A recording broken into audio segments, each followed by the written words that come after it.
Good morning friends, स्वागत है आप सभी का प्रतिभा एजुकेशन डोर ऑफ एजुकेशन में आप सभी का स्वागत है। तो फ्रेंड्स, आज हम लेके एक बहुत ही बेहतरीन और एक नया कंटेंट जो स्टूडेंट जेट आईसीआर और बीएचयू की तैयारी कर रहे हैं उनके लिए बहुत ही अच्छी और एक नई क्लासेस आपके लिए स्टार्ट करने जा रहे हैं। तो जैसा कि आपको पता है कि हमने बायोलॉजी की एक क्लास अटेंड कर चुके हैं, एक क्लास हमने लगाई है। आपको कैसे लगी क्लास हमें कमेंट बॉक्स में लिखिए, और इसी के साथ में एज इट इज़ हम इंपॉर्टेंट क्वेश्चन जो बहुत ही इंपॉर्टेंट है, जो बार बार एग्जाम में रिपीट हो रहे हैं, उन क्वेश्चन की बात करने वाले हम सेकंड क्लास के अंदर। तो फ्रेंड्स, फर्स्ट क्लास के अंदर भी जो इंपॉर्टेंट क्वेश्चन थे उनको अच्छी तरह से रीड कर लें और अपने नोटबुक में राइट कर लें, क्योंकि बहुत ही इंपॉर्टेंट क्वेश्चन है जो कि हम बार बार 2015 से लेकर 2019 तक जो एग्ज़ाम हुए उन सभी से डाउनलोड करके आपको सभी को बताया है। तो इसी प्रकार जो आज की जो सेकंड क्लास है वो भी इसी प्रकार स्टार्ट करने वाले हैं। तो जेट आईसीआर बीएचयू या इसके रिलेटेड एग्रीकल्चर स्ट्रीम से रिलेटेड कोई भी इंटरेस्ट और कंपटीशन एग्जाम होता है उसके लिए बहुत ही इंपॉर्टेंट है। तो हमारे चैनल पर एग्रीकल्चर और बायोलॉजी की दोनों क्लास स्टार्ट हो चुकी हैं। तो इसके अंदर आपको नए की सिलेबस करवाया जाएगा, बल्कि वो इम्पोर्टेंट क्वेश्चन करवाएंगे जो कि बहुत ही इंपॉर्टेंट है हर एक एग्ज़ाम के लिए। तो जैसा कि आपने यहाँ पर एग्रीकल्चर की क्लास भी आ चुकी है, तो एग्रीकल्चर की जो फर्स्ट क्लास है आपको अपलोड कर दी गई है अभी तक, तो आप इस क्लास को अटेंड कीजिए, उसको भी देखिए, और बहुत ही अच्छे और इम्पोर्टेंट क्वेश्चन है। तो यहाँ पर हम करने वाले इंपॉर्टेंट क्वेश्चन, क्योंकि आपके एग्जाम का जो टाइम रहा है वो बिल्कुल ही कम है, तो जल्दी से हम सिलेबस को तो आप कर चुके हैं, क्योंकि बेसिक सिलेबस है 11वीं और 12वीं का, तो उसका इंपॉर्टेंट क्वेश्चन जो एग्ज़ाम के लिए लायक होते हैं आने के, तो हम उनकी बात करने वाले हैं। तो जैसा कि आपको पता है कि जो बायोलॉजी और कि जो एग्रीकल्चर है वो बहुत बड़ा पार्ट होता है जेट आईसीआर और बीएचयू को तो पास करने के लिए, तो इसलिए हम बात करने वाले जेट आईसीआर और बीएचयू की। हाँ तो गाइज आज हम क्लास स्टार्ट करते हैं। वीडियो को लास्ट तक देखें। जो हमारे इस यूट्यूब चैनल पर हमारा जो स्टडी का मैटर है मैथ, एग्रीकल्चर, बायोलॉजी और 10वीं स्पेशल मैथ, जिसमें हमारी प्रश्नावली लगातार चल रही है। तो हमारा पहला क्वेश्चन होगा गाइज, मेड गाय बीमारी का कारण है, यानी मेड गाय बीमारी का कारण, मुख्य कारण कौन सा जीवाणु या विषाणु जो भी है वो क्या है। तो हमारा 4 ऑप्शन होंगे इसमें, विषाणु, विरियन, वायरॉइड और प्रियन। तो हमारा राइट आंसर हो जाएगा प्रियन, जिसे हम प्रियन प्रोटीन के नाम से जानते हैं। तो हमारा नेक्स्ट क्वेश्चन हो जाएगा, जंतु जगत को कितने भागों में बांटा गया है। जंतु जगत को कितने भागों में बांटा गया है। तो हमारे पास 4 ऑप्शन है, 2, 4, 3 और 5। तो हमारे पास 4 ऑप्शन है, उनमें से होगा 2, क्योंकि इनको पादप जगत और जंतु जगत में बांटा गया है। तो हमारा नेक्स्ट क्वेश्चन है, बिच्छू में श्वसन किसके द्वारा होता है, यानी बिच्छू में ऐसा कौन सा श्वसन अंग होता है जिसके द्वारा बिच्छू में श्वसन क्रिया होती है। तो हमारे पास 4 ऑप्शन है, फेफड़ों द्वारा, बुक लंग्स द्वारा, क्लोम द्वारा या ये ब्रोक्थ सभी। तो किसके द्वारा होता है। तो बिच्छू में फेफड़ों द्वारा श्वसन होता है। तो हमारा नेक्स्ट क्वेश्चन हो जाएगा, केंचुए में कितने जोड़ी हृदय पाए जाते हैं। केंचुए में कितने जोड़ी हृदय पाए जाते हैं। तो हमारे पास 4 ऑप्शन है, 2, 4, 3 और 6। तो हमारा राइट आंसर हो जाएगा 4 जोड़ी हृदय पाए जाते हैं। तो हमारा नेक्स्ट क्वेश्चन है,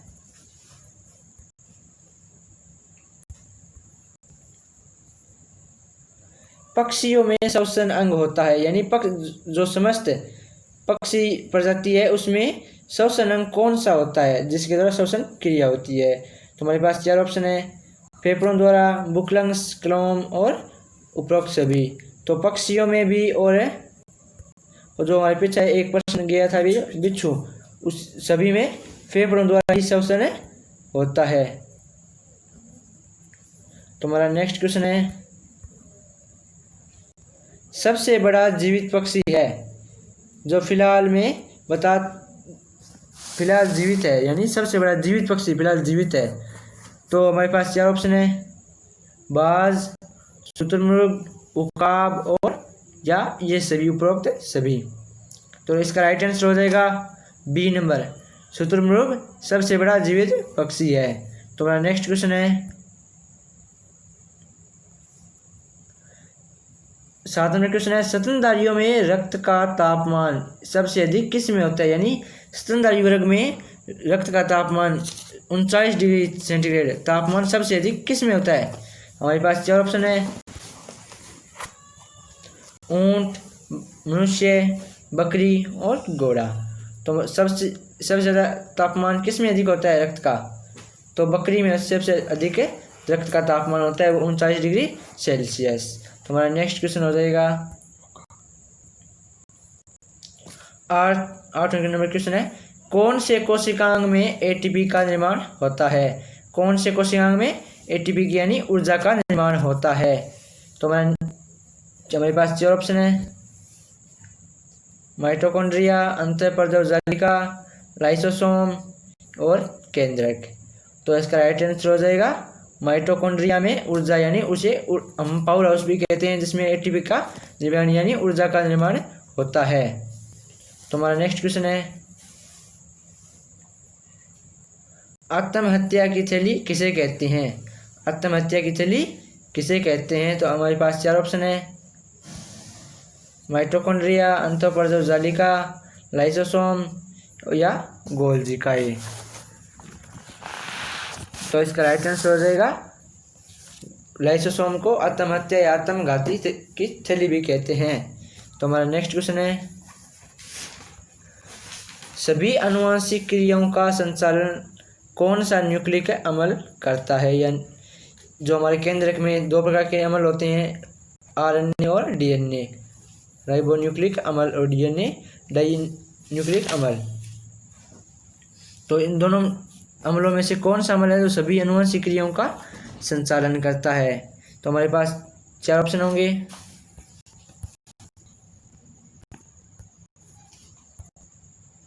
आरएनए, डीएनए, आरएनए या डीएनए दोनों, या राइबोसोम। तो इसका राइट आंसर हो जाएगा बी नंबर, डीएनए। सभी आनुवंशिक क्रियाओं का संचालन डीएनए द्वारा होता है। तो हमारा नेक्स्ट क्वेश्चन है, मनुष्य के मुख में कितने प्रकार के दांत पाए जाते हैं? मनुष्य के मुख में कितने प्रकार के दांत पाए जाते हैं? तो हमारे पास 4 ऑप्शन है, 2, 7, 5 या 4। तो इसका राइट आंसर हो जाएगा 4 प्रकार के दांत पाए जाते हैं। कौन कौन से होते हैं? अधनक, कृतक और मोलर और प्रीमोलर। तो हमारा राइट नेक्स्ट क्वेश्चन है, छोटी आंत की लंबाई होती है, यानी छोटी आंत की अधिकतम लंबाई कितनी होती है? 23 फीट, 30 फीट या 25 फीट या 22 फीट। तो इसकी अधिकतम लंबाई कितनी होती है? तो ये इम्पोर्टेंट क्वेश्चन है, ये स्टार लगा लीजिए इसको।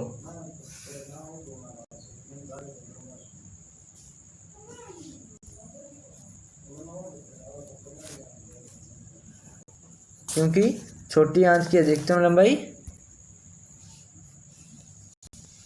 22 फीट होती है। छोटी आंत की अधिकतम लंबाई 22 फीट होती है। तो हमारा नेक्स्ट क्वेश्चन हो जाएगा,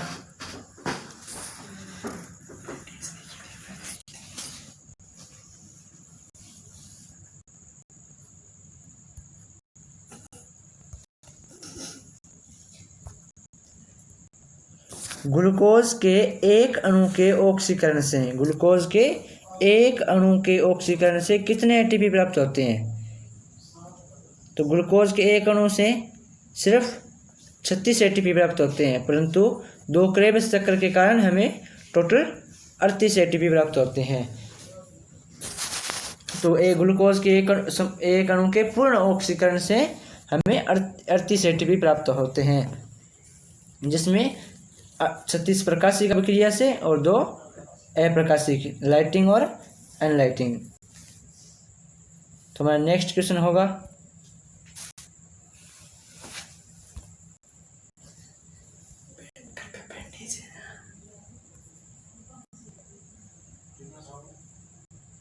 मनुष्य के मस्तिष्क का वजन कितना होता है? यानी मनुष्य के दिमाग का वजन कितना होता है? कितना होता है? तुम्हारा राइट आंसर हो जाएगा 700 ग्राम, 1100 ग्राम, 1600 ग्राम या 1400 ग्राम। तुम्हारा राइट आंसर हो जाएगा 1400 ग्राम मनुष्य के मस्तिष्क का वजन होता है। तो हमारा नेक्स्ट क्वेश्चन है,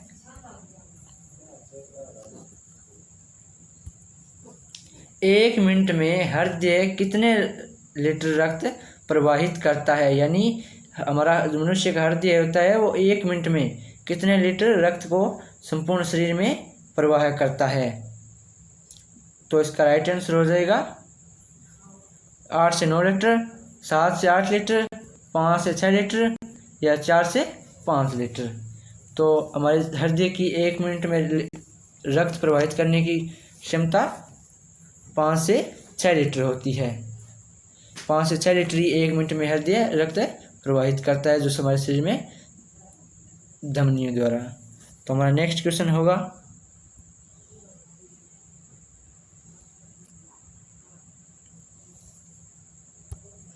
हृदय की धड़कन को नियंत्रित करने वाला हार्मोन है। हृदय की धड़कन होती है, जो हमारा हृदय एक मिनट में 72 बार धड़कता है, उसको नियंत्रित करने वाले हार्मोन कौन कौन से होते हैं? तो हमारे पास 4 ऑप्शन है इसके, इंसुलिन, थायरोक्सिन, एड्रेनल या थायरोक्सिन या एड्रेनल दोनों। तो हमारा राइट आंसर हो जाएगा टी, बी व सी दोनों, यानी थायरोक्सिन और एड्रेनल दोनों होते हैं जो हृदय की धड़कन को नियंत्रित करते हैं। तो हमारा नेक्स्ट क्वेश्चन हो जाएगा,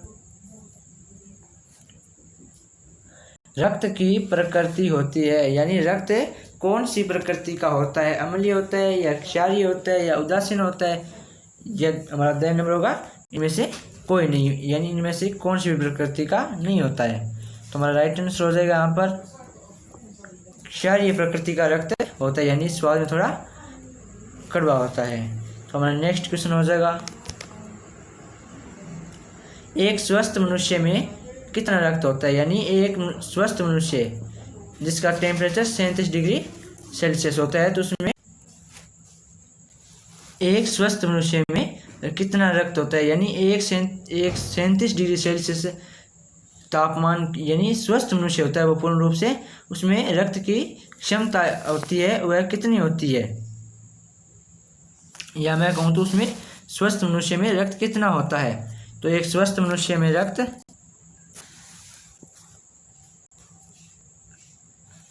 5 से 5 लीटर, 6 से 5 लीटर, 6 से 6.5 लीटर, 7 से 8 या 8 से 9 लीटर कितना होता है?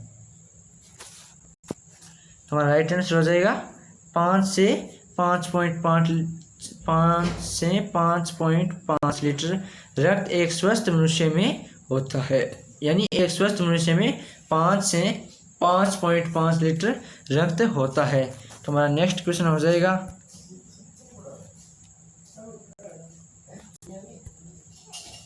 शरीर का रक्त बैंक यानी ब्लड बैंक, हमारी बॉडी का ब्लड बैंक कौन सा होता है? हमारे शरीर का कौन सा कोशिकांग हमारी बॉडी का ब्लड बैंक होता है? तो हमारे पास 4 ऑप्शन है, माइटोकॉन्ड्रिया, प्लीहा, छोटी आंत या केंद्रक। तो इस ब्लड बैंक का होता है प्लीहा को हमारी बॉडी का ब्लड बैंक कहा गया है। तो हमारा नेक्स्ट क्वेश्चन होगा, रक्त की खोज किसने की थी? यानी जो रक्त के समूह हैं जो हमारे पास, हम जानते हैं कि अब आगे पढ़ेंगे 4 समूह होते हैं, ए बी और ओ। उनकी खोज सबसे पहले किसने की? तो हमारे पास 4 ऑप्शन है, रॉबर्ट ब्राउन, लेड स्टीमर, हिटसन या इनमें से कोई नहीं। तो हमारा राइट आंसर हो जाएगा लेड स्टीमर ने रक्त समूह की खोज की थी। तो हमारे नेक्स्ट क्वेश्चन होगा, शरीर की सबसे छोटी हड्डी कौन सी हड्डी होती है? हमारे शरीर की सबसे छोटी हड्डी कान की होती है, स्टेप्टा। हमारे शरीर की सबसे छोटी हड्डी कौन सी होती है? कान की स्टेप्टा हड्डी। तो हमारे शरीर की सबसे बड़ी हड्डी कौन सी होती है? जो हमारे पैर के जांघ की हड्डी होती है, जांघ की हड्डी सबसे शरीर में सबसे बड़ी होती है। तो गाइज आप हमारी क्लास में 5 इंपॉर्टेंट यानी जो हमारे अगले 5 इंपॉर्टेंट क्वेश्चन करेंगे जो बहुत ही इंपॉर्टेंट होंगे, फुल ज़्यादा, यानी आप इसको स्टार लगा लीजिए या नोट कर लीजिए। जो क्वेश्चन में 100% यानी मैं कहूँ तो बहुत बार रिपीट हो चुके हैं ये क्वेश्चन। तुम्हारा पहला क्वेश्चन होगा मधुमक्खी की भाषा। जो मधुमक्खी की भाषा होती है उसके बारे में सबसे पहले किसने बताया था? तुम्हारा राइट आंसर हो जाएगा इसका कार्ल वॉन फिंच ने मधुमक्खी की भाषा के बारे में सर्वप्रथम बताया था। तुम्हारा नेक्स्ट क्वेश्चन होगा रात्रि में चमकने वाले कीट। रात्रि में कौन सा कीट चमकता है? ये हमारा एक नया क्वेश्चन बनता है यहाँ पे, रात्रि में कौन सा कीट चमकता है? तुम्हारा हमारा उत्तर होगा जुगनू। जुगनू रात्रि में चमकता है। तो जो रात्रि में चमकता है उसके चमकने के कारण क्या, यानी उसमें कौन सा रसायन पाया जाता है? हम बायोलॉजी पढ़ते हैं तो हमारे यहाँ पे साइंस चलनी चाहिए। तो साइंस के अनुसार उसमें कौन सा रसायन पाया जाता है? तो उसमें ल्यूसीफेरिन नामक रसायन पाया जाता है जिसमें वह रात्रि में चमकता है। तो हमारा नेक्स्ट क्वेश्चन होगा उड़ीसा की कौन सी झील है? यानी भारत में जो उड़ीसा है उड़ीसा राज्य है उसमें कौन सी झील है जो प्रॉन कल्चर यानी प्रॉन कल्चर के लिए विख्यात है? तो कौन सी झील है? यानी वह चिल्का झील है। चिल्का झील उड़ीसा में चिल्का झील है जो भारत में प्रॉन कल्चर के लिए विख्यात है। तो हमारा अगला क्वेश्चन है रक्तदाब, यानी जो हमारे शरीर की रक्तदाब है उसको मापने वाले यंत्र को क्या कहते हैं? उसको हम इम्पोर्टेंट क्वेश्चन है ये। हमारे शरीर की रक्तदाब मापने वाले यंत्र को स्पिगमेनोमीटर कहते हैं। तो हमारे नेक्स्ट क्वेश्चन होगा